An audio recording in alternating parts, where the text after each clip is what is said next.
Welcome back, dear listeners, to the Fright or Flight podcast, where we rank, recap, and review every horror movie in a given franchise. But today we are doing a Dead End special episode, where today we are talking about something spiritual. Yes, something dark-sided. Dark-sided. So dark-sided! What? Dark-sided? She's not a Christian! We're talking about Tarot. It's a new movie, new release, that just came out on May 3rd, 2024. So when you're watching this, it's passed out, so go watch it. If you haven't seen it, find a way to watch it, because it will be coming to streaming soon, or it's available to rent and own, I'm sure. You might need some help finding it. Easy to misspell. It's spelled with a T at the end. It's silent, though. Yeah. It's spelled like tarot. Tarot. Yeah, if you need assistance with that. It's tarot, pronounced that way, but it's... Well, believe it or not, if they're listening to this episode, they have seen the title and they know how it's spelled. Yeah, exactly. Hopefully. Now, don't be scared, listeners. I also was a bit hesitant to participate in something like this because it can be scary. I mean, look at the set, by the way. Any video listeners, audio listeners can visit us on YouTube and watch our video, and we have all this stuff out here, and it might be a little intimidating to somebody, especially, down here in the Bible Belt. The Bible Belt, it makes me always feel really guilty in some way, because I'm like, oh, I've been told my whole life that this is demonic and evil and dark and twisty. Has that ever come up, like with your personal friends or family? Anybody be like, oh, I don't know, Jeralyn. Yeah, they're like, be careful with that. And I'm like, I'm not like pulling out a Ouija board, It's not like I'm summoning the dead. Yeah, I mean, Bailey's talked about on the podcast before how her daycare teacher wouldn't let her watch Harry Potter, read Harry Potter. Crazy. Because it's dark Couldn't side. mention Harry Potter. No, I couldn't. Even like certain words, I would just be talking and they'd be like, you can't say that. Yeah. That's so crazy because like growing up, I've always loved Halloween. My family's always loved Halloween. I mentioned how much I loved Halloween to some friends when I was younger, and I'll never forget it because I was like, in my head, I was like, what the fuck? They were like, you have the devil in you. And I was like, do I? I don't think so. Just because I like Halloween, I don't think it's devil, but okay. Yeah. But now here you are with all the tarot cards. I know Bailey. No, I don't know how to read them. I'm going to be fully transparent. Your girl does not know how to read them. Bailey for a while was doing like a journaling thing where she would do her read every day, and she has her own decks. Decks are, there's so many different ones, and I've seen some of them. We don't have her decks out over here, but they are beautiful so far, just from the boxes. That's a sign of a good deck. Yeah, I always pick them out just by vibes and artwork, I guess. But I haven't bought or like received any new decks in like over a year. Yeah, but she has like a Disney one. She has like a kitty cat one. Yeah, I have a couple Disney ones actually. The ones that are behind Jeralyn right now, actually. That I've got in frame. I've got Disney villains, and then it's like the cat tarot. So were you guys excited to watch this movie, having, a history with tarot? Yes and no, I guess. Because, I didn't know exactly what they were going to do, so I guess I was a little nervous about the story, because if the story doesn't pan out, then it's not, as fun. Because I like a good story. I don't like it to just be like, scare. But they do their best with it. We'll definitely talk about all the specifics. But this was directed by Spencer Cohen, Anna Hallberg, and written by Spencer Cohen, Anna Hallberg, and Nicholas Adams, based on the book Horrorscope by Nicholas Adams. Also rated PG-13. So I do have a bit later where I was going to mention that if you have a teen who's interested in like jumping into the horror genre, kind of looking and seeing if they like it, I do actually recommend this movie for them.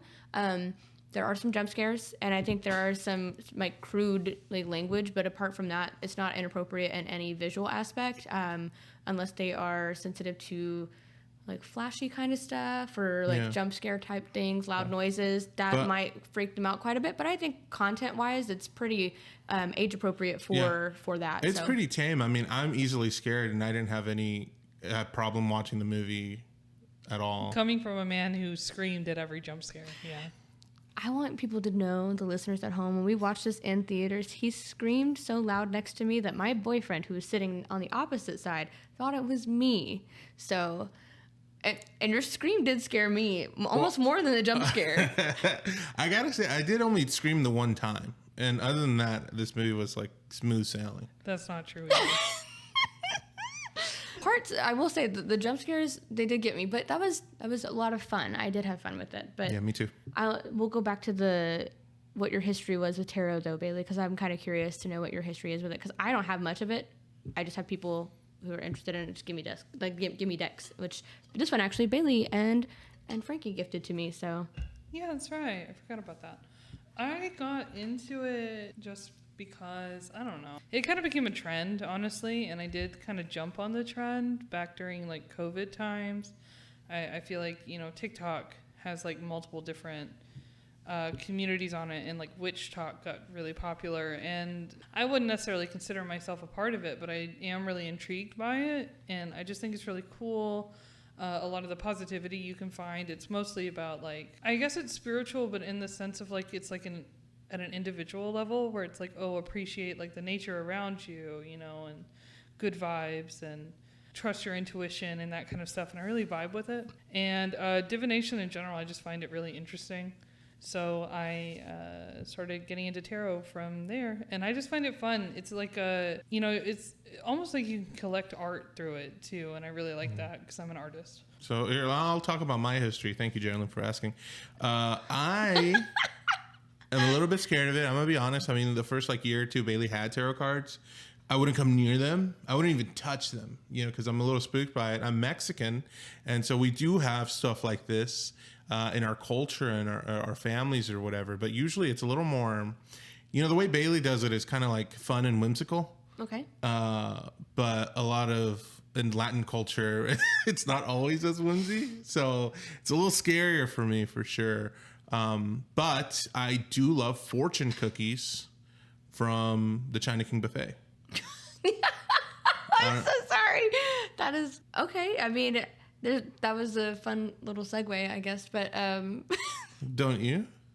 yeah, I love fortune cookies. Yeah. And I also love Chinese food. It's delicious. I kind of agree, though. I mean, a lot of the time it's depicted in a very satanic, dark way in the horror movies. I think it's partly to kind of poke fun at how people view that, because there's always this It's a satanic panic kind of a deal. Yeah, satanic panic. They mention it whenever I went to Salem, Massachusetts. They always mention, like, there's always in history this thing that people are afraid of, this change. So then they have somebody to blame, and that's like the scapegoat. And then it's just like they continuously do this. And there's right now what we're seeing with the trend in history is that, for example, they are doing this with drag queens and trans and LGBTQ people, where they are fear-mongering this identity that they have as being predatory towards children, which is false, completely false. It's also like, look in the mirror, babe, because a lot of them are politicians and religious figures, okay? But that's essentially kind of how it goes back to, because back then, of course, the Salem witch trials and all of the witchy stuff, Yeah. it was just women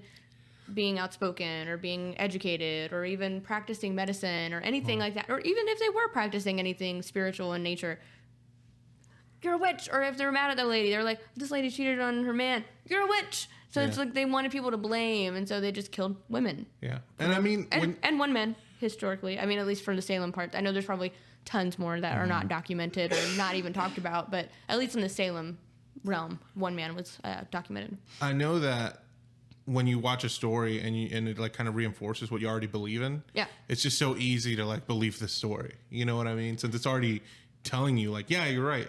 So you want to believe it, Right. Yeah, that was actually why I was a little iffy about this movie going into it. Because when I first saw the trailer for it, I thought like, oh, cool, it's going to be a horror movie about tarot cards. I love tarot cards. But then I was like, ooh, but then it's going to like propagate this negative idea of tarot and divination practices and things like that, just like Ouija did to Ouija boards. Because Ouija boards are not used for like this sort of satanic demon ritual, whatever that everybody thinks it is because of the Ouija movie. But people misunderstand it because of the trope that started there, I feel like, or was propagated there.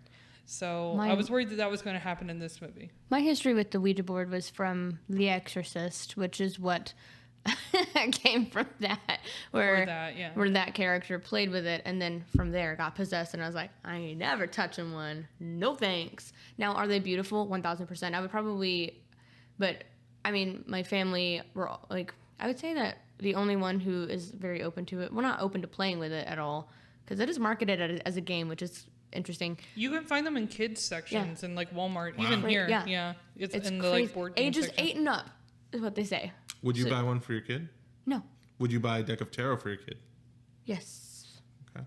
I don't know. I just, in my experience, I again, being raised in this the deep South Bible Belt area, it's so hard to detach those ideals from this longing for the spiritual sense, because like I do feel so connected. When I was in Salem, Massachusetts, I was like, oh my God, I feel like so welcome here. I feel like I just am, interested in all of these things.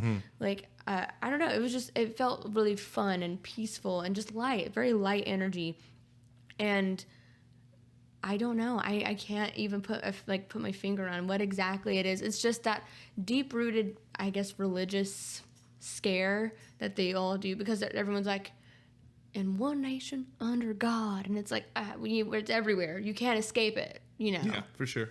So to me, it just feels like a shameful thing to be kind of straying from the path in which you're told to be on.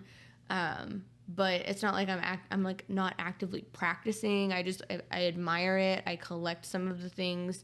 I love crystals. I do believe in the power of crystals and spirituality. Do I read everything like I buy? No. I do have like a book on candle magic, because I do think that a lot of it does work, and a lot of it is your mindset. So whatever. It's just so hard for me to practice anything, because as soon as I do, I get this like sense that like I'm doing something wrong, which is so hard. It's so ingrained in you. Yeah.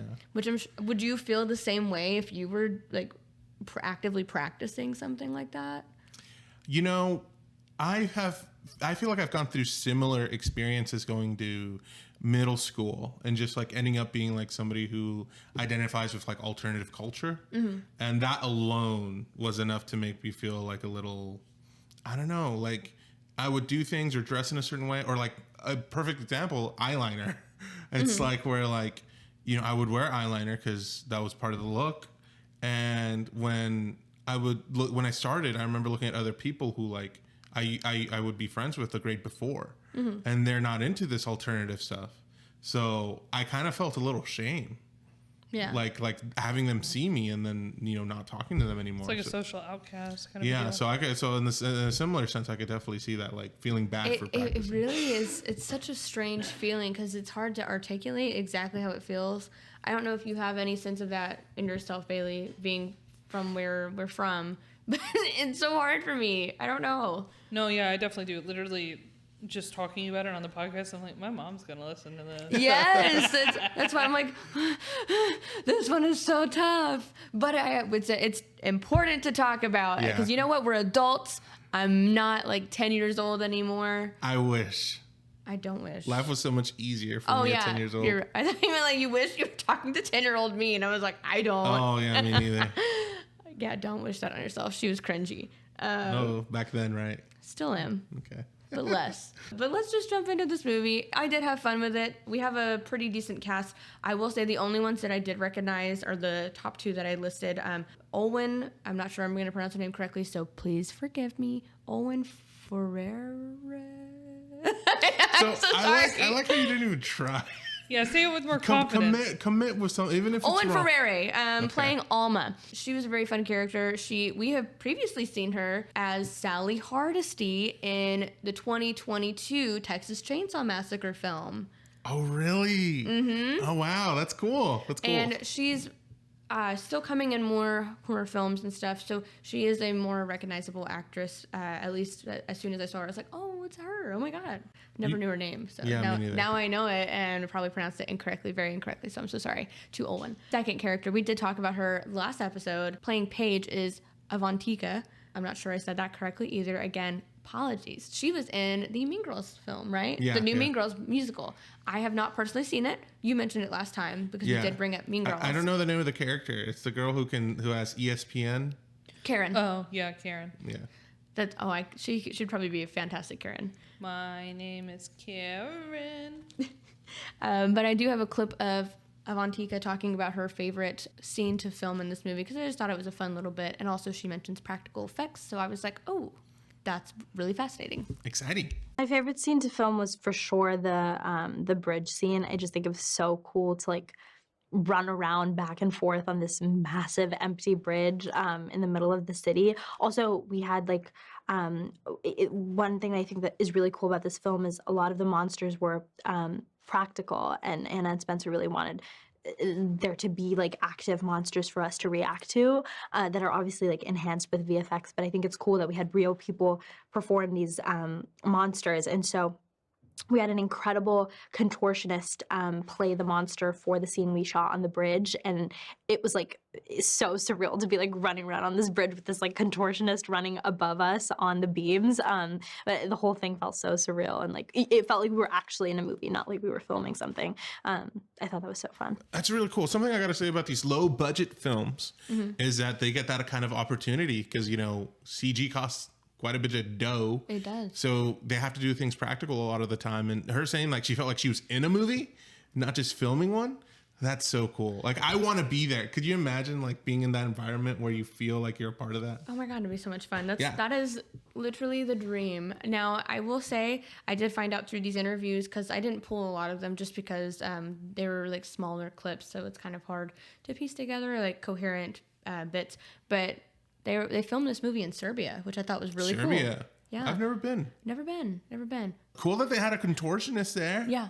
You know, I know we both talk about like how neither of us could probably be that. No, never. I would never be able to. I'm not very do that. flexible. I am not. I got in trouble in my women's fitness class in high school because I wasn't flexible. And she said, "You're not trying hard enough." And I said, "Ma'am, I can't. Yeah. I can't go any further." I would have like intentionally broken my hip or something just to spite her. Who's next on the cast? We have Paxton, played by Jacob Balaton. I'm so sorry I didn't look up how to pronounce the names. I just kind of am here. We know him from the Spider-Man series with Tom Holland. He plays Ned. Yes. Yeah. Okay. No. I couldn't remember if that was his name or not. I've only seen the first two movies, but it's been many years, so I apologize. I have not seen the newest one, No Way Home. Yes. Yeah. Arguably the best one. I've heard it's great. I just have not watched it yet. Love his character. He's very funny. He's literally the comic relief of the film, I would say. He actually does mention, I didn't grab this clip just because, again, there's so many clips to choose from, but they're all like really, really short. He mentions having a really good collaboration with the directors and writers of the film, and he was able to do a lot of improv. And I will say, I kind of picked up on that. It felt like a lot of it was improv and not actually written, because sometimes the comic relief of the scene didn't quite land, or it didn't feel like it fit the scene compared to the other ones, which I know is also like on purpose for his character because of the match of the card that he receives later in the film, which we'll talk about. I don't want to just spoil it yet, but again, it was just notable to me. I could tell because I don't know, to me, some of the dialogue, it wasn't as well fleshed out. So some of it felt like it was forced, like the chemistry there. But we'll talk about that in my critiques because I don't want to go too far. So those were the three that I recognized the most out of the entire cast. The rest of them, new faces entirely, which is refreshing. I like to see new faces, new talent. It's great. So we have Madeline, played by Humberly Gonzalez. We have Haley, played by Harriet Slater. Elise, played by Larson Thompson. Grant, played by Aiden Bradley. And then Lucas, played by Wolfgang Novogratz. What a name. What a name. Box office information, which I know you appreciate and love. The budget was $8 million for the film. Opening weekend they made $6.5 million. Domestic box office, we participated in 50% of the total for the total worldwide. So we came in with $15 million total. And then the actual worldwide total for what they've made so far is $30 million. Wow. Which So is, nearly 4 times the budget. That's good. Yeah, that's really good. Yeah. Way better than I expected, if I'm being honest. Would you want a Tear It 2? No. I think that this movie We had milked it a as much as we could. I think this movie had a resolution, and sometimes you can't just pull something out of your ass. If they did want to go back and show more of the history, I mean, this is just purely from, I guess, their standpoint of like, where can we go from here? I mean, we get to meet this Alma character who's been tracking it for years. Maybe bring her along the ride and track those throughout the history. Maybe even show her situation, but that's really it. What if it was a prequel instead? showing Yeah, her story. Didn't she that go would to be like fine. Woodstock or something? That would be fine, I guess. I'm not exactly interested in it, if I'm being honest. But I would be interested. I would watch it if it came out because I'm all about it. So, and especially it'd be cool to see different characters, to see what other tarot cards were pulled, and to see those kind of creative deaths that they create with that. But that would be the only thing that I guess in my brain that would make sense storytelling wise, because this is based on a book. So I don't know. yeah. I've never read the book either, but I do think that it is a one-off book. Right. I haven't looked into it further, if I'm being honest. But cool thing about this movie though is that it seems like they did really good for marketing, at least, and for funsies, they did some pranks at some of the movie What? theaters. Oh, that's fun. So I have a clip to show of the pranks, which is fun. Yeah.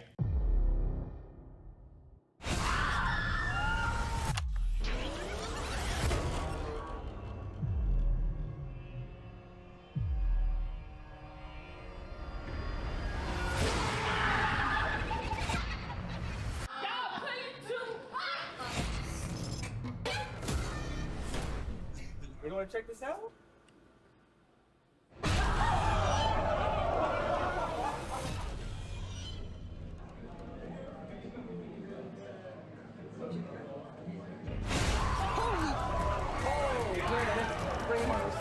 Hell no.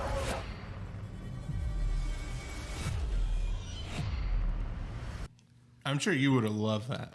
I would be pissed if I spilled my entire popcorn though. I would be so. That's what I was thinking. That's Somebody so poured funny. out like their entire popcorn bucket, and I was like, man, like some poor like 725 worker is gonna have to go up there and sweep all of that up. And they're just for probably this like, movie. I don't get paid enough for this. They're probably thinking that because it's mostly teens that work at Regal. Yeah, yeah. Mostly teens or college kids. So it's like Do you think it would have scared you though? 1000%. If I was not expecting it and I'm just looking at movie posters, just casually stroll into my Yeah. movie, I'd be pissed. I'd probably pee myself, quite honestly. Frank, I think you would have a heart attack. Genuinely. I don't think it would have phased me, honestly. Oh, okay. Okay, because like when we met the high priestess in the film, you were like, ah!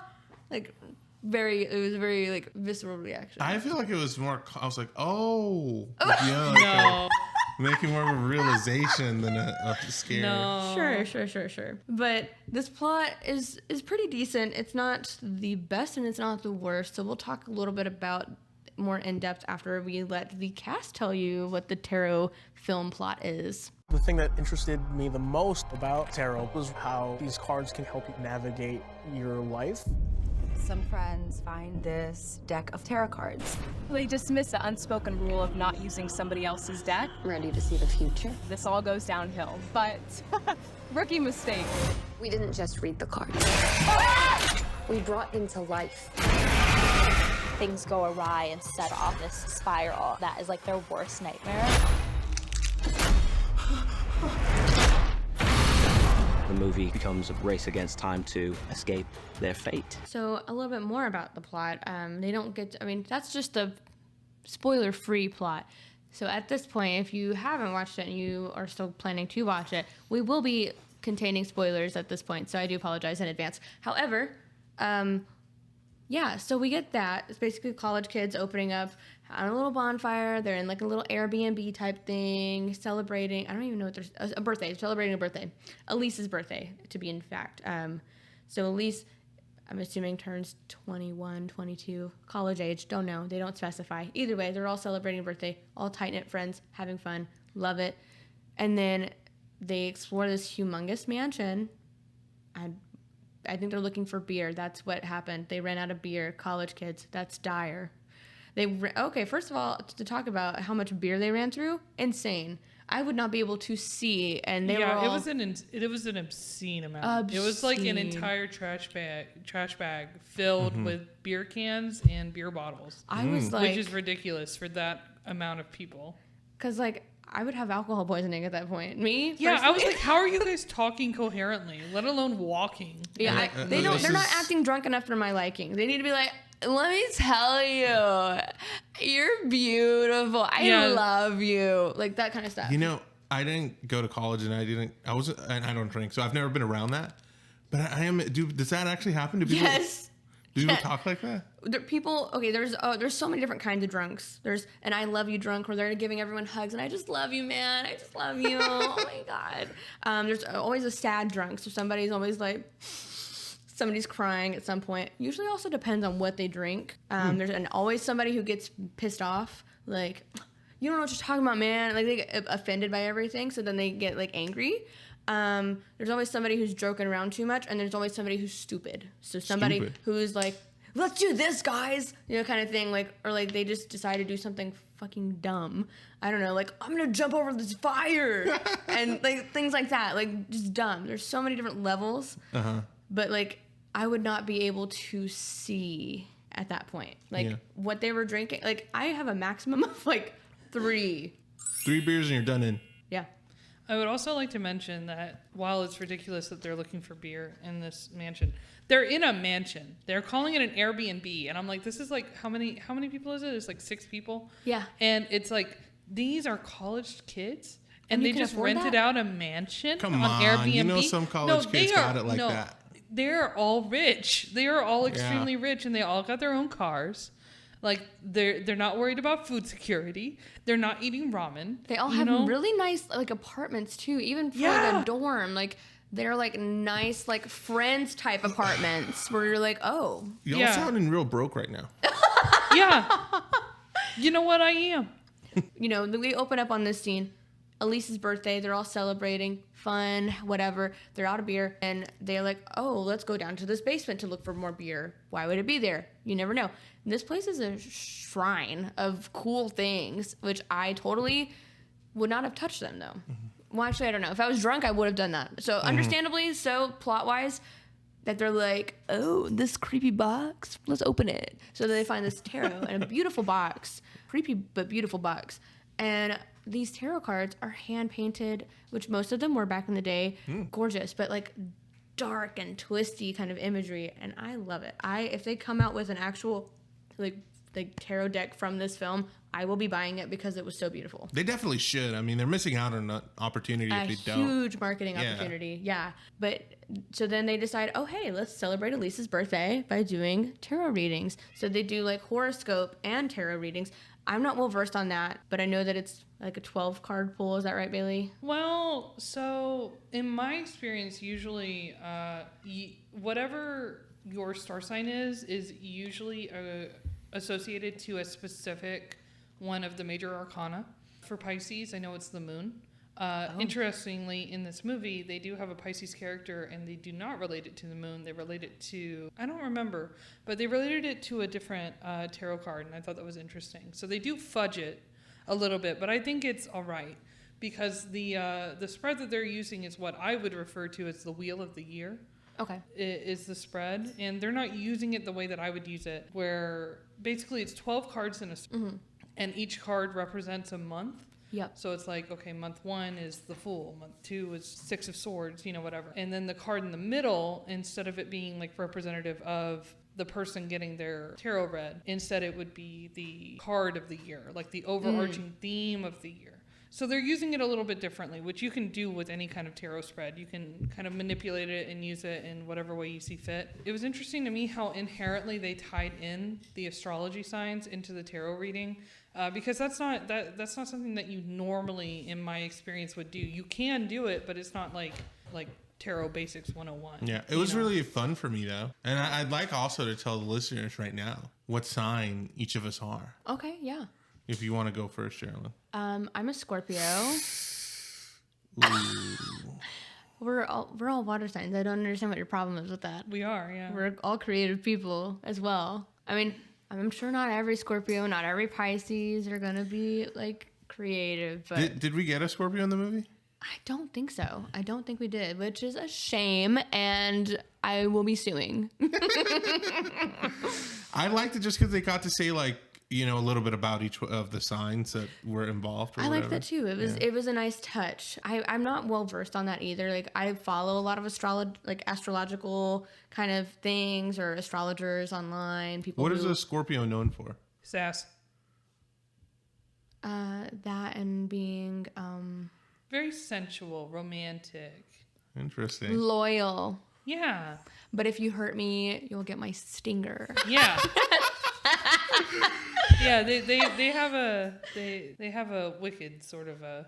Now that sounds right to me. Also, they are known for being manipulative. I have been manipulative in the past for some specific scenarios. Like we all are. We all try to make things work in our favor, you know? Sure. But I don't necessarily identify with all of it, which you won't. You're not going to identify with every characteristic because it's also just overarching. Not every single person will have it. So your Scorpio is your sun sign. Do you know your moon and rising? I do. My moon is Aries and my rising is Leo. So I am actually that makes sense. I am 50% water and 50% fire.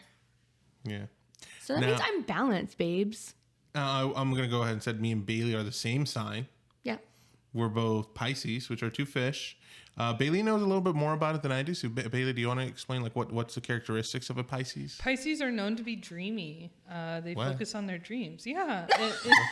Bro. This is what does dreamy I'm thinking. Let me explain it Grey's first. Anatomy? Let me explain it first. By that I mean they're inherently. I'm dreamy. Yes. Would you consider me? Yeah, dreamy? man.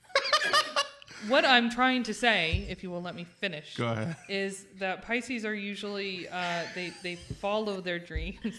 Shut up, dog. Why are you laughing at me? You asked. I've just never heard this described as dreamy. I've never heard anything described besides somebody like McDreamy as dreamy. I appreciate the compliment, but you're taking it in a physical sense. I mean, in the sense of spiritually, it's very you've got your head in the clouds. Yes, dreamy, daydreamy. Fantasize a lot. You try and follow your dreams, that kind of a thing. This is true. That's true. Now this also is very creative, artistic, etc., etc. Now I want to ask you, Jeralyn. Like you said, you're a Scorpio. Yeah. Do you when you read that stuff? It's yes, that's me.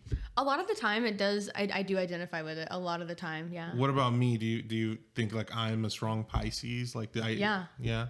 Everything that she just said, head in the clouds, kind of artistic, all of those things. Yes. Okay. But I mean, not everyone's going to identify with all of it. It also depends on the full makeup of your chart, which that I don't know about, and that I'm not well versed on because I only know my stuff. And it gets complicated because there are different houses and different houses. It's a whole science for sure. I'm super interested in genuinely studying. Can you go to college for astronomy? Astronomy, yes. Astrology, probably not. Well, as far as the tarot is concerned, do you know anything about where it came from or? I actually did some research based on some of the stuff that Bailey had told me. So a little bit about some of it, which is still scattered, not concrete. So we still don't know exactly where it came from, but it is rooted, or at least some of the first instances that were depicted of it were coming from Italy, but it mostly just in Europe. I would say France, Germany, Belgium, Spain, Italy mostly. It's very inherently tied into Romani culture also, and the Romani people are. I would call them vagabonds. They moved around a lot, so that's why you can see the influence all over Europe. It's super interesting because originally, according to the studies that I've found, that it was meant to be just an original card game similar to Bridge, because of the use of some of the suits and king, queens, all of those things. So it was supposed to be, but the name in Italy was Trionfi or something like that. Meaning triumph, and they were called trump cards, and they also had the fool. So it was a game of kind of how the way that we play cards now, kind of there's an order that you have to go in, kind of thing. It was something similar to that, but about being triumphant over the other person. I don't know how Bridge is played. I didn't do research on Bridge because Do you have a go-to card game? Phase 10. Goldfish? Goldfish is fun. I like Go Fish, but I know how to play blackjack now. I don't know how to play black. Oh wait, isn't that the one is that the one where you just slap until you find a jack and then you go? No. That's something different. I don't know what that's called. Slapjack? Blackjack? Yeah, that's slapjack, not blackjack. Might be. Blackjack is just you against the dealer, and you try to get as close to 21 without going over. And if they do it, then they win. Hit or hit or Stand. Yeah. So I've played it before on the computer, but I was never really good at You it. ever play solitaire? I play solitaire on my phone. I don't know how to play it.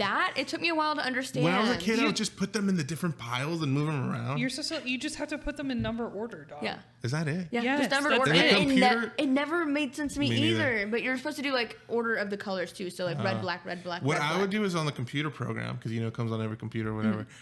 It wouldn't let me put it in a certain pile, so I'd keep on pushing them to piles that would let me put it. It took me a while to finally understand. There was a while where Patrick and I would play solitaire on our phones every night. Oh wow. There was also a while where we played Sudoku for a while every night, and then I was like, my brain hurts. Basically, the mass production of these cards came after the Gutenberg press, of course, so the printing press that came out, which is amazing. That's like the communication daddy of all of communication. Like we wouldn't have books or newspapers, Nothing. tabloids, nothing without. I mean, we Johannes did have Gutenberg. books before But the not printing like press, this. but not like this. not mass produced, because people were working hard. Like work smarter, not Imagine harder. actually having to physically write a book. You That's know, insane. I would never. Actually, I probably could. imagine Actually, no, I all the couldn't. Bibles. Like, oh my god. It's like that SpongeBob episode where he takes an hour to write tea. I think it's really cool because then that way we were like, that's when they saw it like go all over the place, and this was becoming more widespread. There are many names for tarot throughout different cultures as well, based on the different languages as well. And each culture did something unique with their own suits, or like they would name something different as well. So they all had their own take on it. Not everyone was going to be the same, and there are so many different like decks that had different numbers of cards. But the most standard one that it is similar to what they had previously in history, but not quite as articulate as what we have. They've done so many different things to it. It looks like, according to all of my notes from everything, I have like information overload. Yeah, from what I understand, it basically tarot started. What we have is an idea of tarot started off using just your regular suit of cards, your regular deck of cards. More or less with some variety, where you have kings, queens, diamonds, spades, hearts, and clubs with a fool or a joker, right? That's how tarot originated. And it wasn't until much more recently that we got what we consider the quote-unquote modern tarot deck, which is normally based upon the Rider-Waite-Smith deck. Which is where you get the Fool, the Magician, the High Priestess, the Hermit, etc. And then there are different decks that came out. I don't know how to pronounce it, but it was a pseudonym of John Baptiste Elliott, Etteilla. So it was his last name, but spelled backwards, which was really cool. Never noticed that until I spelled it out, and I was like, oh, that's neat.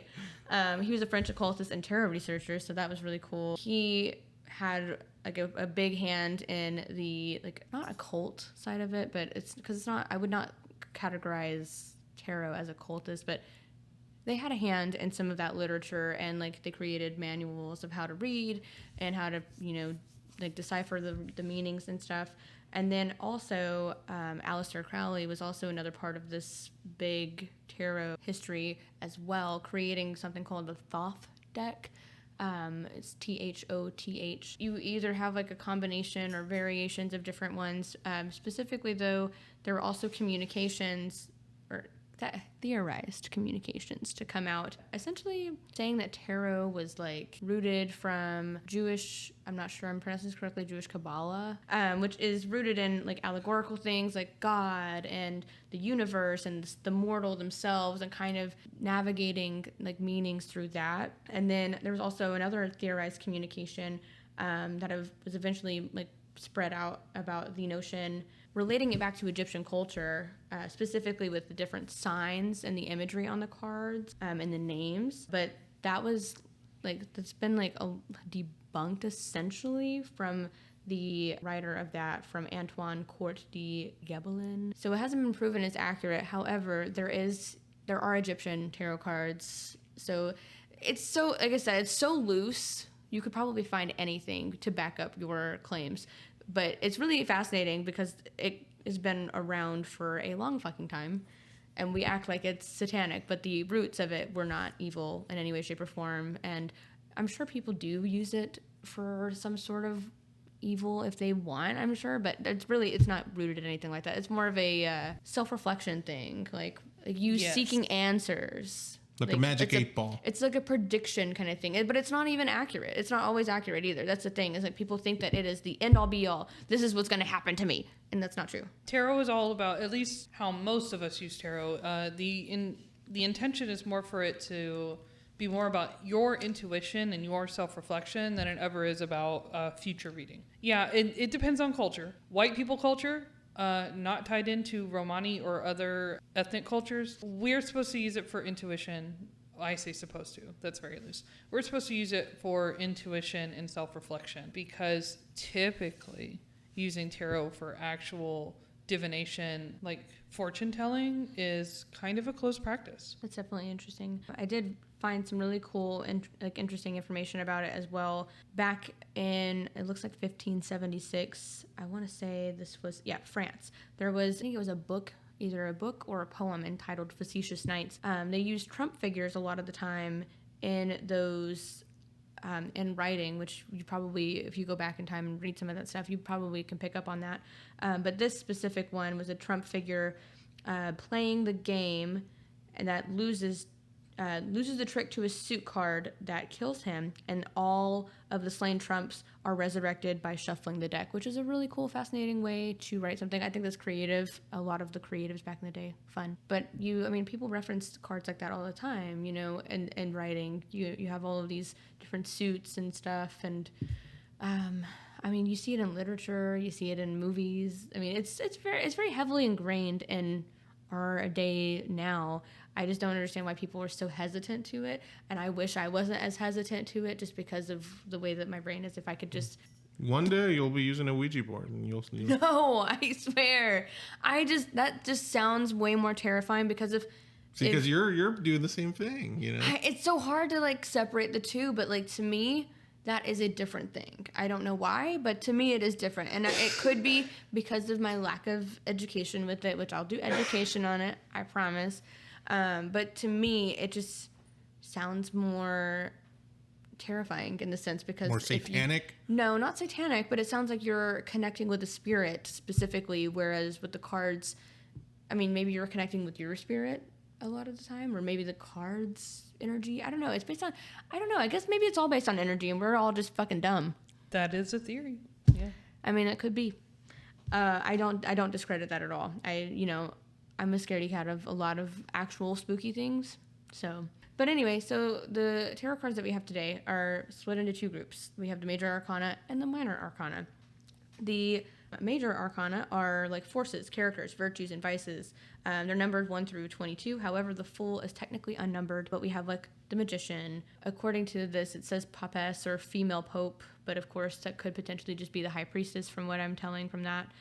Empress, emperor, pope, the lovers, chariot, justice, hermit, wheel of fortune, strength, fortitude, the hanged man, death, temperance, devil, lightning, or struck tower, also probably now known as just the tower, star, the moon, the sun, last judgment, world, universe, and then the fool, which is really fascinating. And I'm sure that it's probably changed because that... It has, yeah. Yeah. Mm-hmm.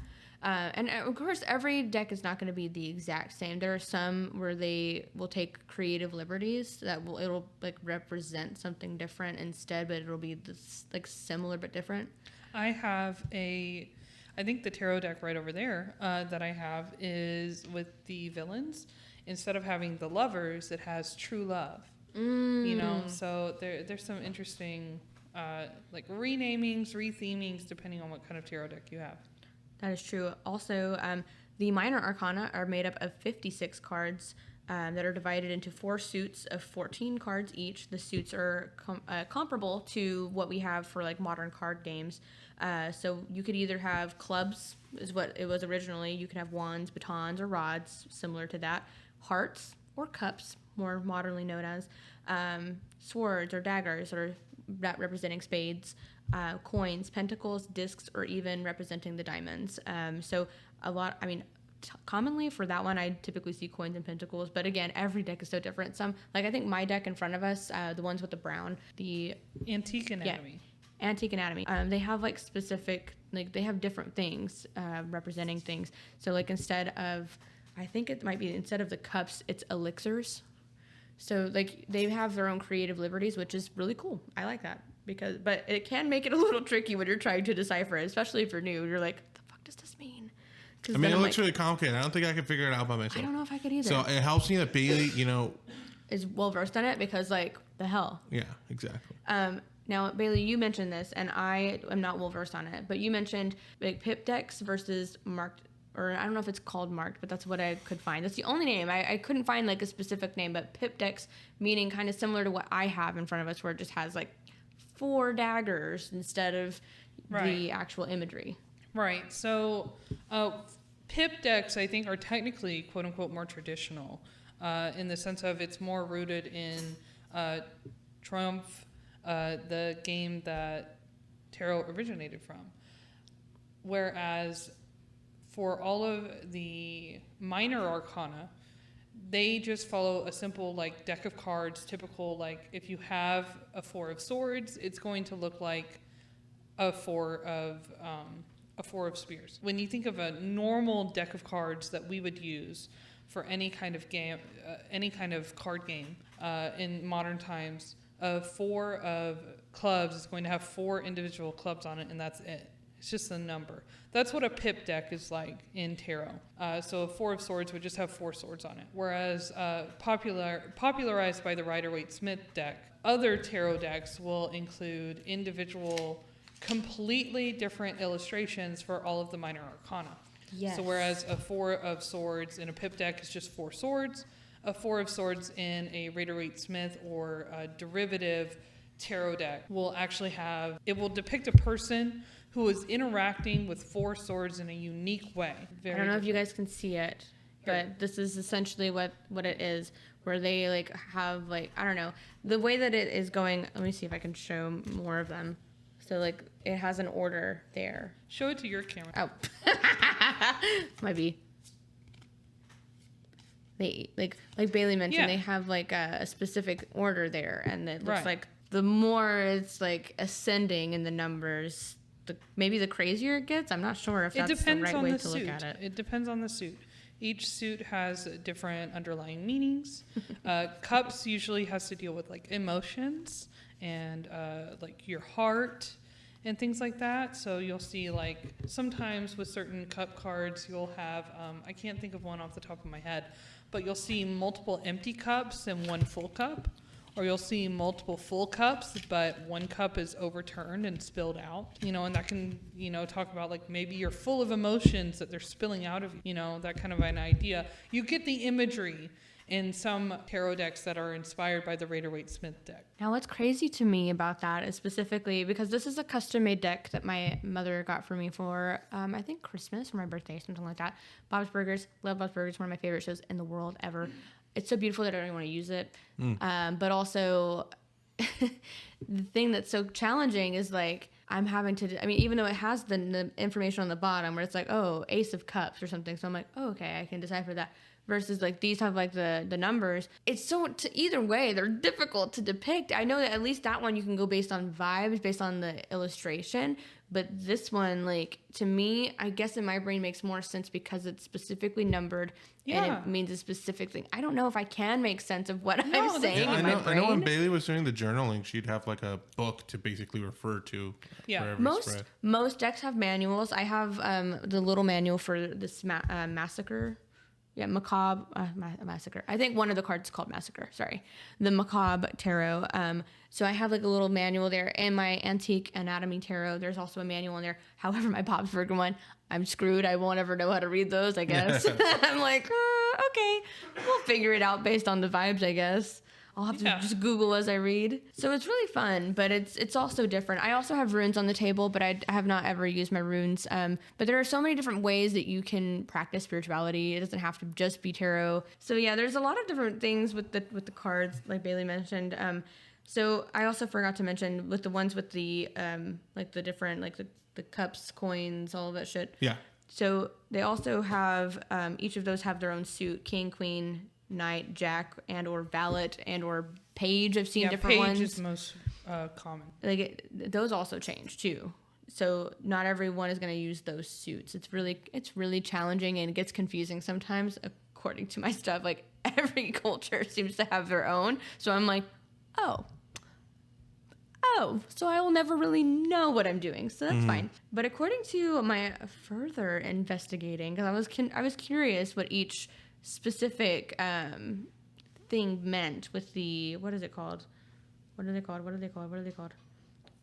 I guess in the minor arcana. I was curious if like what they each meant, but some people believe that wands are business or career oriented, and cups is of love, and swords are conflict, and coins are money, material, comfort kind of thing.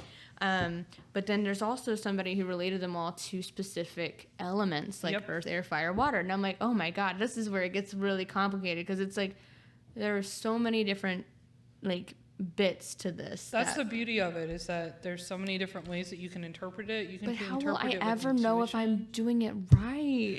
There is no right, Jeralyn. That's the But point. Jeralyn needs there to be a right way to do it. That's what the manuals are there for. So yeah, the cool thing about the cards is that each of them have their own message or meaning. It's all about your interpretation. A lot of the time, vibes, intuition. You typically are asking a question. You don't always have to ask a question. Sometimes the cards will just have a message for you. There are so many different spreads that you can do. And with the spreads, like we mentioned in the film, they're doing the 12 cards, or like the Wheel of the Year. That's just one of many. I have this book here that I took a gander at. They tried to make tarot reading more fun for you, so that you can do different spreads. But you gotta read. But they have like different spreads. You can do all kinds of different things to make it more, because some people view it more seriously, but like some people can just vibe with it, just have a good time. And, I don't know. So it kind of makes it less daunting, I guess. Maybe changes it up a little bit for you.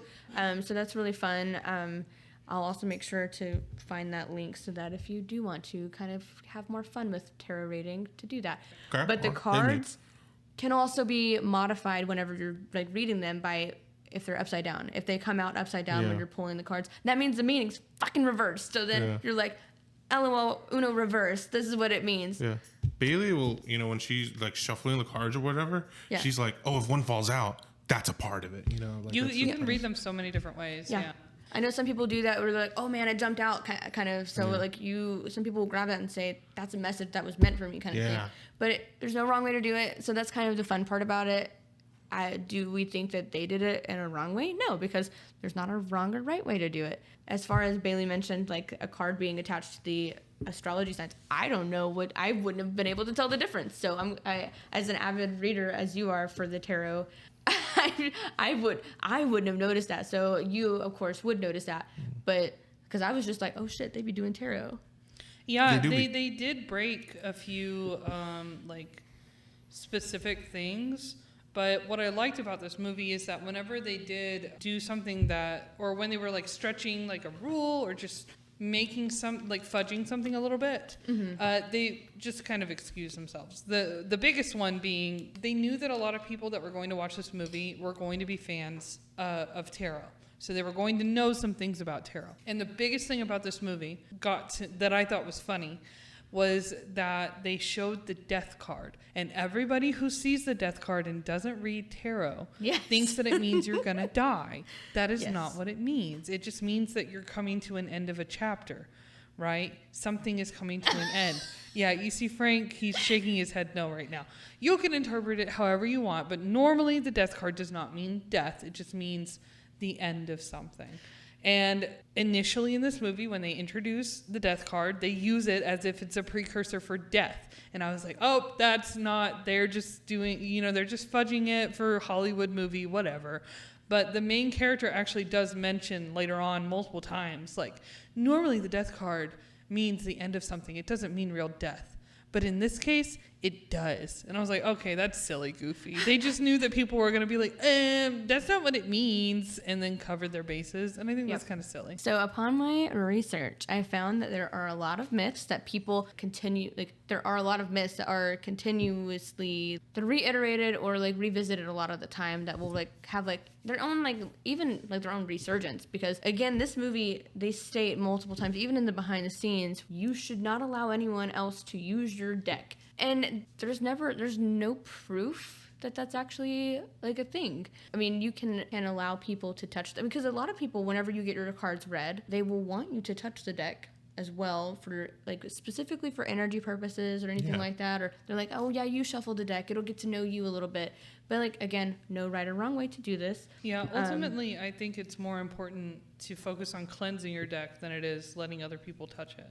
Because cleansing your deck is the whole thing is that you're supposed to cleanse it between readings, so you cleanse it of whatever energy is attached to it or whatever. Another myth is that tarot, of course, is a predictor of the future. It is not. It is not an like it end all is, be all. Tarot is satanic or evil. It's not. That's dumb. Don't be dumb. You need to be psychic to use tarot. You don't. Tarot You'll is take the against religious compliment. practices. In some religions, it is actually open. But I know at least in my religious practices back in the day, they were very anti anything that was not the Bible and the God above, the one God, because you can't have more than one deity. The man upstairs. The man upstairs, not Patrick. This one is the actual God. Your deck must be bought by someone else, not yourself. That is also not true. I was a strong believer of that for a long ass time. Really? And my friend was looking at buying herself a deck, and I was like, I thought you're supposed to be gifted a deck. Like, you're not supposed to buy it yourself. You can't do that. And she was like, Jeralyn, that's a myth. And I was like, what? Yeah, I Then I mean, looked it's it up. great to like have a deck gifted to you. Usually that means like, oh, this deck is meant for you in some kind of a way, but that doesn't mean that you can't go out and buy one if you feel drawn to one, you know? Now, all of the tarot decks that I have been gifted to me, but I have also gifted decks to other people as well. If you should damage your cards, you will be cursed. I don't want to be cursed. That's not true. Literally, my cat tarot deck, in the manual, it says like, hey, do this reading around your cats and see if they try to like chew and play with the cards. Like, let them, you know? That is so cute. My question for you, because I have some questions here. Let me know. Have you ever had a reading done for yourself? If so, what was your experience like? I don't remember. Bailey, I said, had the cards for a long time, and she would always ask me, do you want me to read your hand, your hand of cards? And I would always be like, no way, man. Like, I don't want that dark-sided energy for me to be influenced by. But I've come around to it. And I think Bailey, I don't know if she's ever done a full hand, but she's at least given me a card before. Yeah, I've done at least one card for you, but this was like a couple of years ago now. Yeah, it's been a minute. I don't know if it was like a full 3-card spread or not. Yeah, I'm still pretty hesitant, but I get it. I'm excited to have a fuller hand read to me. Yeah. Similarly to the whole astronomy thing, whenever I started hearing about it, I was super skeptical about like, oh, whatever, it's kind of like you were saying, hypnotists, those people are like, my loved one passed away. And so you go see somebody and they tell you, oh, I hear Auntie That's a medium. Loretta. That's a like medium. Speaking to me right now, and she's telling you you're going to be okay. That's a different one, but I know what you're saying. Yeah. And I wasn't skeptical of and mediums. when I see that, I'm like, there's so much stuff about like, oh, they're taking advantage of people. There's a whole book on how to do it and like make it to where There is? Yeah, but We'll need to link that one too. How to do it in a corporate way, like not in a spiritual Interesting. way, but in like how to take people's money. I'm all about that. Eat the rich. And so I don't know. I was a little skeptical about this astronomy thing, but the more I learned about it, I was like, man, this stuff makes sense. I do feel like a Pisces. And then when I read about all the awful things about Scorpios, I was like, wait a second, this all adds up. So now I'm a little more, I think it's fun. And why criticize it? Even if it's like, because there's people out there who like, not only don't believe in it or whatever, but like think people who do are idiots and like they'll go out of their way to be like, you're stupid. The man upstairs, not God this time, but Patrick. He thinks that a lot of the time. He's like, Really? it's all made up. And I'm like, no, it's not stupid. But even whatever. if it is, it's like, let people do their thing. It's just for fun. Just do your thing, And cuz. it's just for fun. And I like it just because it's like, like I said, it puts me in a mindset where it's like, oh, I'm thinking more about like my intuition. I'm self-reflecting. Yeah. And I'm I also thinking about think- the universe. And I think you don't necessarily have to fully believe in something to like Yeah. practice it either. It's not like Yeah. anybody who likes astrology is saying that like, oh yeah, there's the moon and the sun and the stars, and the people who do that's amazing too. But so like some people can just do it for fun, or like think that like, or like Bailey is saying, you keep referencing that the whole tarot thing is like an introspective thing. Even if there's not actually like some spiritual energy thing or whatever, it at least makes you think, at least it lets you put your thoughts or experiences into something that you can reflect on. Yeah. And you can use it that way. I think it's a large spectrum of like how you can perceive these things. So people saying like it's stupid, I don't know. I just feel like you're being a little bit of a brat, like a little. Yeah, they're just like, it's just because they probably don't get it. They don't understand it themselves. So of course people have to just shit on things. How dare you have a sense of whimsy?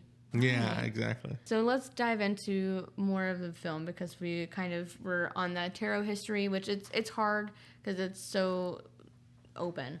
But what do you think overall of the characters that we have in the film? I liked it. Fun teen movie. Got a bunch of teens. I feel like a lot of these movies, my biggest criticism is like they aren't shown in a way where we get to know them super well. And so like they're kind of meaningless. I feel like, recently we watched Abigail. Yeah. And that movie is like I like blueprint kind of like, here's how you have a bunch of characters that all have great personalities or whatever, and you get to know them.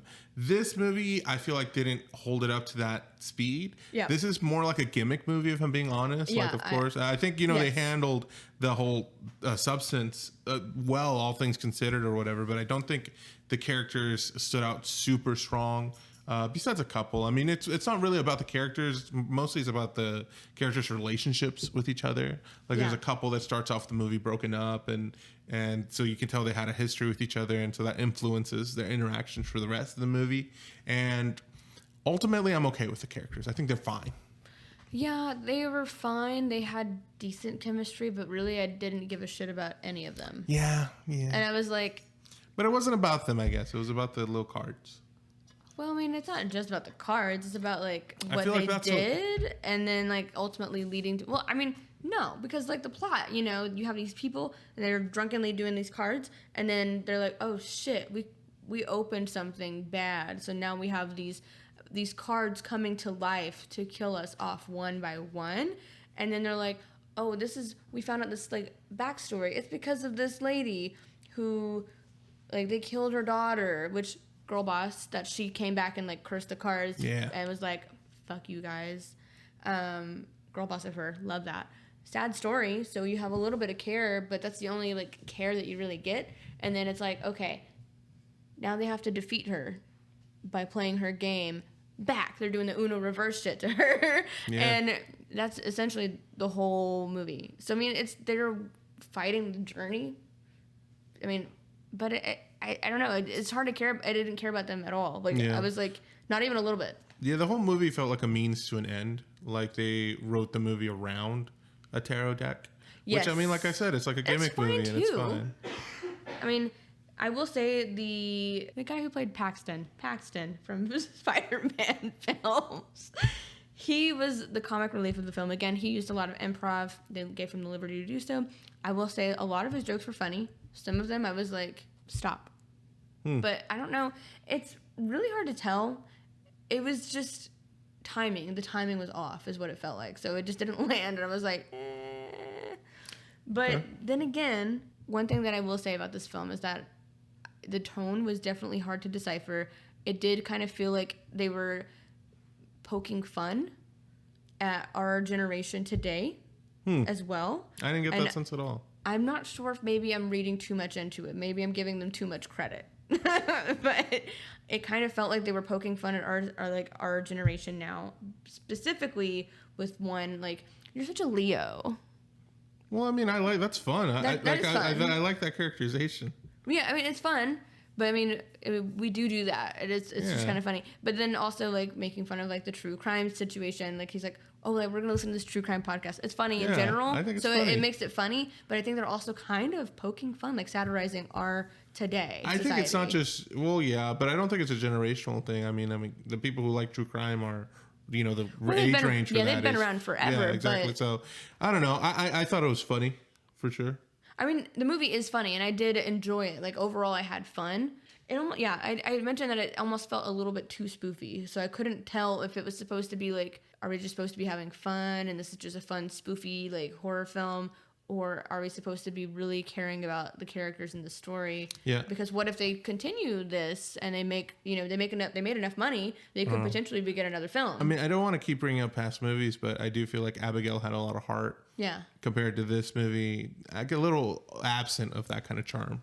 Yeah. It's more just like because it's very much slasher vibes. Yeah. Like it's not a slasher movie, but it's just like it kind of reminds you of the sensibilities. It's almost like it's so bad that it's good, kind of.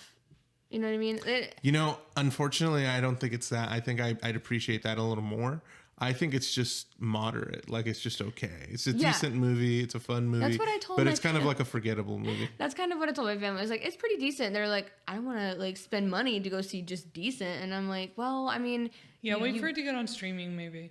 But I do think that the movie is a really enjoyable watch. It's just, it's not going to be very deep. You're not going to have an emotional connection to the characters. But if you like tarot and want to see like a movie about tarot, I mean, it's worth seeing. I think this movie is worth seeing in a theater, especially if you have like a movie pass or whatever. Yeah, if you have a movie pass, then it makes it more worth it. Obviously, I also kind of, like I said, like I can't tell if I'm giving them too much credit with what happened in the film, but it almost felt a little memey. Like, it just felt like it was supposed to be a meme. Like, again, I felt like they were both appreciating astrology, but also, like, making fun of it in some sense. I can't quite put my finger on it, but specifically with, like, I don't even know how to articulate exactly the vibe that I pulled from that when I wrote it. But I was like, this just feels You know what I think it is? funny. I think it's because I think the jokes that they were making were pretty apt. But because we didn't have a connection to the characters, it just felt like, okay, why are these rich kids like joking about this stuff? I think there was maybe a disconnect between like, since we didn't have a connection with the characters, it's kind of like, why are the characters saying or acting this way? And that's why it feels like they're making kind of fun of us. When the jokes I think are genuinely funny, but when you don't have a connection to the characters, it feels like the characters are one note and therefore just making fun of it. Like an outsider in a way. Now, I will say that the part that I did, I don't know if it was meant to be funny. For example, the character Madeline, her reading, she recorded it, when they were doing it. And her reading, she got the Hanged Man. And in her thing, it said, your instinct is to run. However, you should not run. What does she do after reading, like watching the video back? Books it. Yeah. It was dumb. It was another dumb. Well, I mean, that's part of the narrative. They need that moment to get to the process of like, oh, it's our readings that's killing us. They got to reference it. Yeah, I just wish that it wasn't so on the nose. Because at that point, they had already realized that. And she had... No? Yes, they did. Well, just right there in the car, just then. Yes, just there in the car. So like literally 2 seconds beforehand, they had come to this conclusion. And then she's like, oh, it just told me not to run. I'm going to run. Yeah. Like, I wish it was a little bit more subtle. It's her instinct. But no, I got to say, you're right. The whole movie, I'm trying to remember everything they told him during the readings. Mm-hmm. And so, like, when we see Jacob's character about to get into an elevator, I'm like, no, it says you're going to be in a box. So don't get into the box. In closed spaces. I liked that they specifically, like, catered to what the rating said for these cool killings. Because the monsters from the tarot cards or the cards that they were dealt were really cool. Very creative. Like, I would like to see more. And again, if they come out with a deck, I said that weird, with a deck. My southern came out. If they come out with that damn tarot deck, I tell you what, I'm going to get it. Now, on the reverse side of like what Bailey's saying and like how overt it is, I actually kind of appreciate it a bit because then it makes me like have that moment you have in horror movies where you're like, no, don't do the thing because I know the thing is bad for you. Yeah. So you're like the watcher and you're like, no, don't be stupid. Yeah, exactly. You're being so dumb. That is kind of an equivalent I will say we did have a fun moment where I thought for just a little bit we were safe and we weren't. It was when the couple was sitting by the window. Oh, yeah. And then the devil comes out of nowhere. And I was like, scary. Even though, like, in my brain, my sweet dumb brain, I was like, Jeralyn, we know in horror movies when you think it's going fine, it's not going fine. What makes you think that they're okay? But I was like, no, this is different. They're okay. So I was like able to like relax a little bit, and then I got scared. I was like, I did it. I done did it. But I do want to talk about the monsters, and I do have a clip of the monsters, and then we'll talk about them because they were so cool. In tarot, the character on each card is a symbol of what's to come.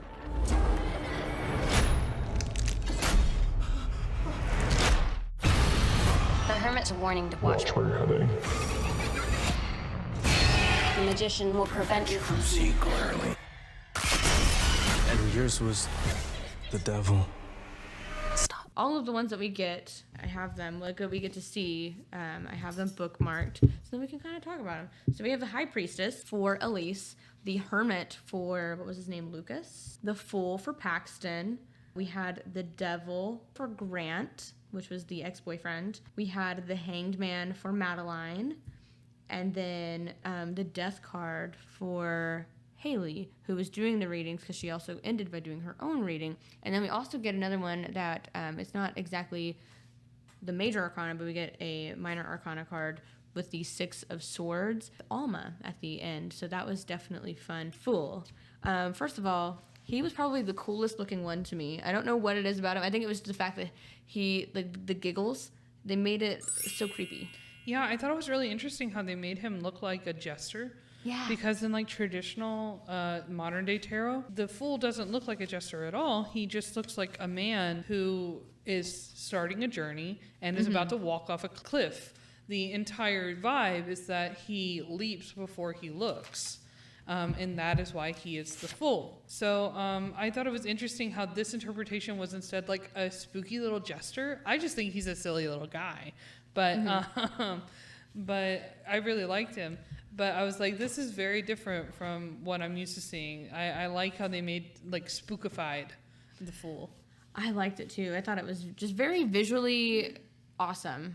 Especially the changing faces. That was really cool. And honestly, like, not that I wanted the character Paxton to die or anything, but I kind of wanted to see what he would have done. Right, yeah. Just because, like, we've been seeing all the other ones, like, lead up to it. I was like, what would he have done? Yeah, I think one of them especially is really lame, actually. So Okay. we'll talk about it when we get there.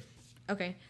We have the Magician for Paige. I don't know if I mentioned that one specifically, but the Magician, I will say the scene was a little disappointing to me. He even was kind of disappointing specifically in the trailer because I felt like the vibes didn't match the rest of the film. But the Magician, I thought that the scene itself was not bad. It was a very enjoyable scene to watch. And I was like, it just felt like a different movie that we were watching in that scene. Interesting, okay. No, yeah, I agree. The scene almost felt like the way that it was set up, it reminded me of Coraline a little bit, actually. I don't know why.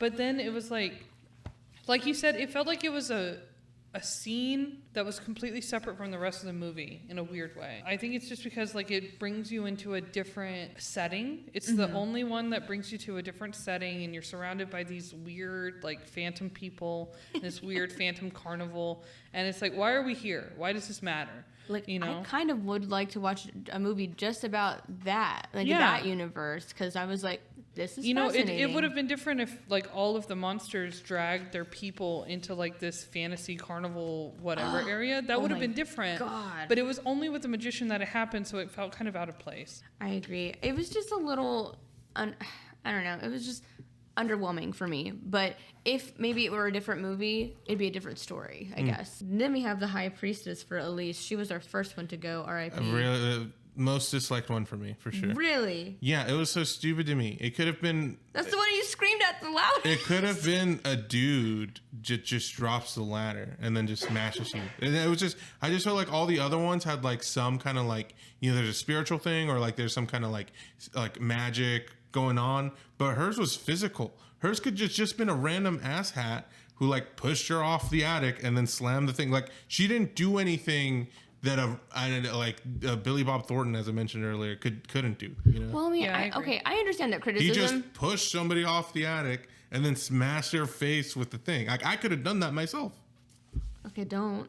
But no, I understand what you're saying there. I do think that visually she's stunning. I think she's very creepy, very cool, matches the vibe.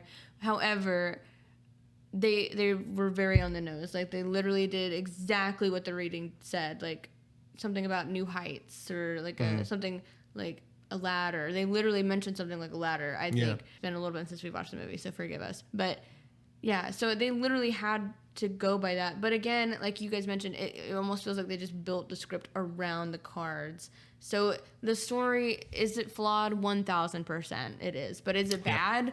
No, it's enjoyable. Just I a little. I did enjoy it. Like overall, it was fun. One of the creepier ones that we got was the Hermit. He was creepy as hell. And this card looks very similar to what he looked like, except for he looked much more Ghostface-like. Ghostface-like. Yeah. The rapper or the villain from Scream? Ghostface is in Scream. Why would I talk? I don't. I don't even know there's a Ghostface rapper. I didn't know that. Ghostface Killer? Okay, well, the Hermit, he looks cool. I liked a lot of the imagery we got, like the fellow that got cursed by this Lucas. monster was going into a subway and all the lights started like flashing off as the Hermit Nightmare approached him. fuel. And I thought it was really cool. I think this one is a really cool one. This is one of my least favorite characters in the movie. Yeah. And you know what? It is my least favorite death. Really? Too. Yeah, I just feel like he didn't do anything. Like he just got pushed out into a direction. You know what I mean? Well, I mean, yeah, there's no like going around it but that's also the plot is that they're cursed, so like there's not going to be any way out. Yeah. I just mean like at least with the ladder thing. As much as I don't like it, like somebody gets smashed by a ladder, but he kind of just like I don't know jumped. Like he didn't get jumped. He got pushed. He took a right turn. He didn't get pushed. I feel like he voluntarily. He kind of got shoved. He kind of got like forced out, I guess. No, he didn't get shoved. He had a literal jump scare and he started running away. And when he ran away, he jumped out of the train car and got hit by another train. Yeah, it just felt a little. It was really fun. Like I knew it was coming, but I was like still like, oh, I don't know. I think that one's probably one of the higher ups for me. Mm-hmm. Okay. I would rank him as the higher up for me. My favorite one that I do like the Fool a lot, and we got to see them the most out of any of them, really. Yeah, that's true. And not a death scene, but I did love like seeing like because you kind of break away from what's happening in the elevator, and then the movie Paxton shows up again, and you get to see what happened in the elevator, and I love that scene where it's like, oh yeah, my roommate just showed up. Yeah, that was funny. We also get the Hanged Man for Madeline. The Hanged Man. He didn't really do it for me. I'm not gonna lie. Oh really? It looks like we're opposites on this. We are, and this one. So I'm not gonna lie to you. It gave me like Gollum vibes. I completely agree. I also thought of Gollum. Like he did not look that scary to me. He just had big bulging eyes, and I don't remember what he looked like at all. If I'm being honest, like there wasn't a consistency with the way that the creatures looked, which is fine. It doesn't always have to be because they all have different cards and they look different. But I don't know. It's just something about the Hangman. I was just like annoyed by him. I was like, ew, that's it. What I liked about it was just I thought it was just kind of scary the way she went out and she was just something about being hanged it's just creepy to me. And so like yeah. Now we have death itself. So my criticism of this card because they almost make him look like a leper.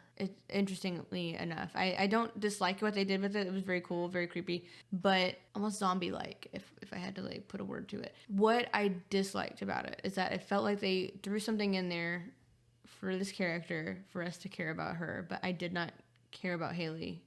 Yeah, I did not care what she went through at all. Yeah, which is sad because like they try to be like, oh yeah, I got into tarot because my mom had cancer and she was dying in the hospital. Yeah, but the whole way this movie, it's just I really don't think the movie wants you to care. It probably doesn't, because like they slap that on there or whatever, but it's like kind of like a Debbie Ryan thing, like oh yeah, like this is why I love tarot so much or whatever, and I get it, it's sweet on paper, but like in execution, it's like I don't know. And of course, like Bailey mentioned, death does not always mean, it doesn't, people, because like that was Patrick's critic. Like he was like, don't they like mean death? And I was like, no, dude. Like, it doesn't mean death at all. Not necessarily. It just means the end of a chapter. Now we have the devil.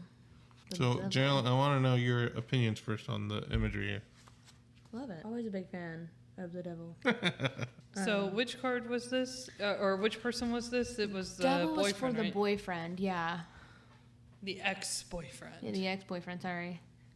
Even though they still were, like, you don't even get to know anything about what happened with him other than she's like, he has no ambition. And I'm like... Yeah, which is weird.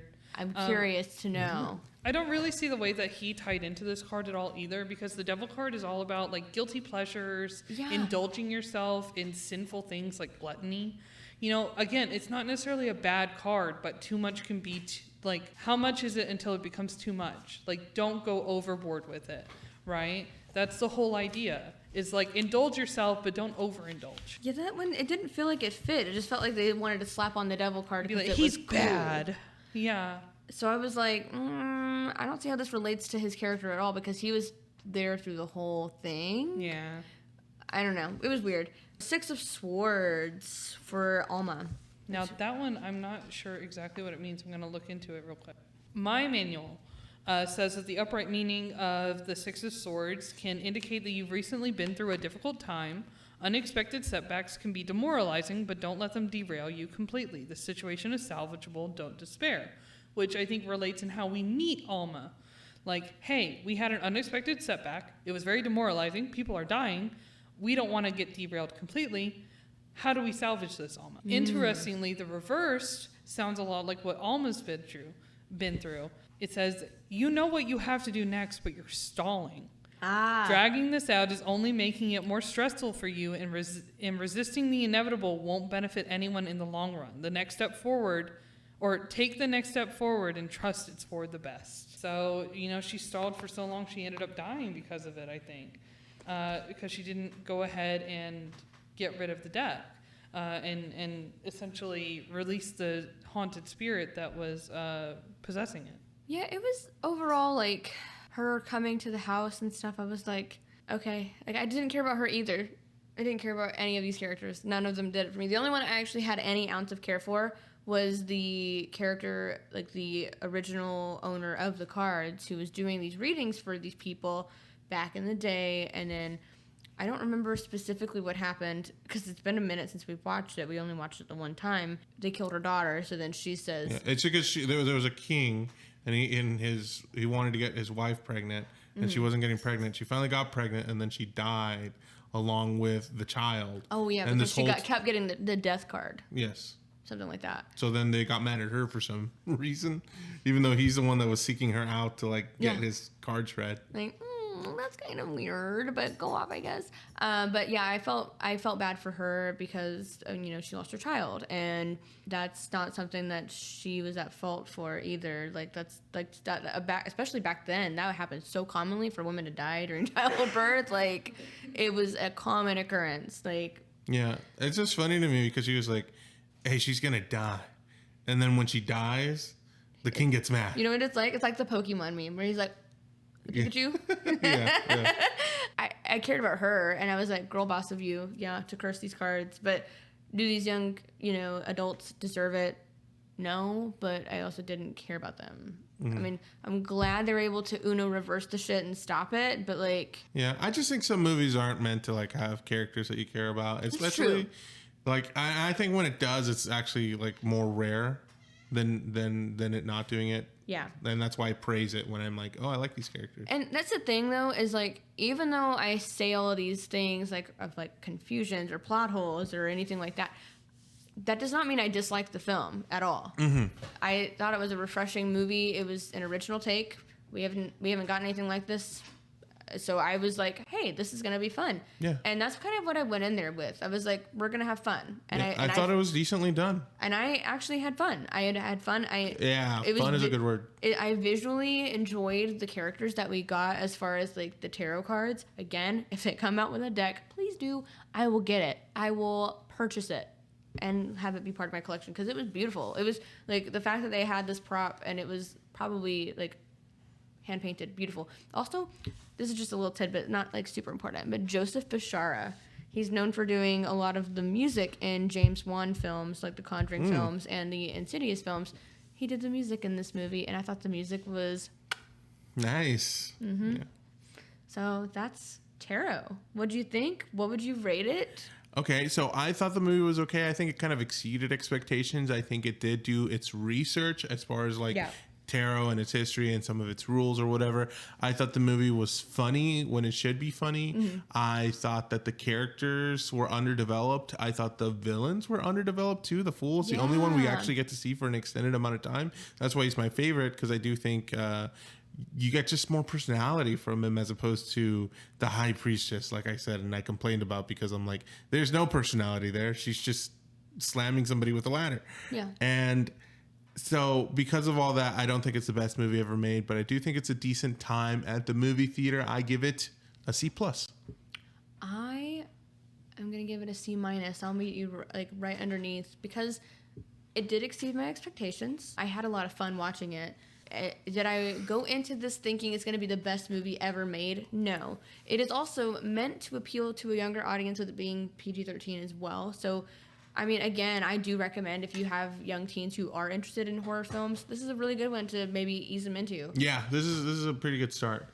What do you think, Bailey? You know, I'm going to give it a C+, because it did exceed my expectations. I went into it with very low expectations as somebody who loves tarot. I expected them to really kind of shit on it. They did not, and I appreciate that. They fudged it every once in a while, but they were aware that they were fudging it, so I'm okay with that. Yeah, I think we're about similarly paced on how we feel about the movie. I would say so.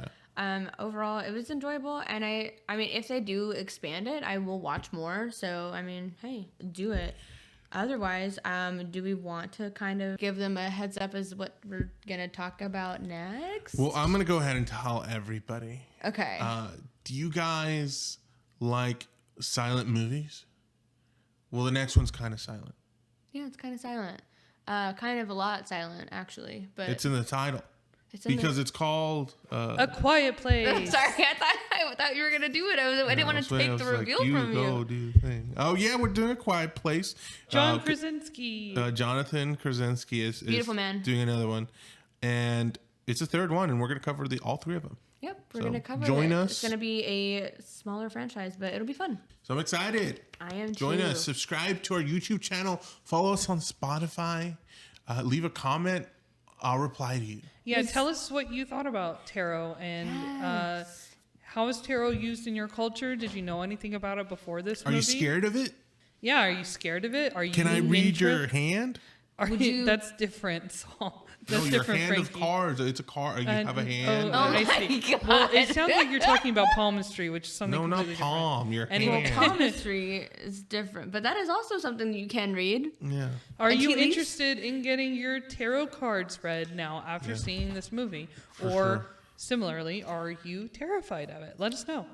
Yeah, if you want your tarot cards read, maybe we can arrange that. See you next time. Bye. Goodbye. Bye.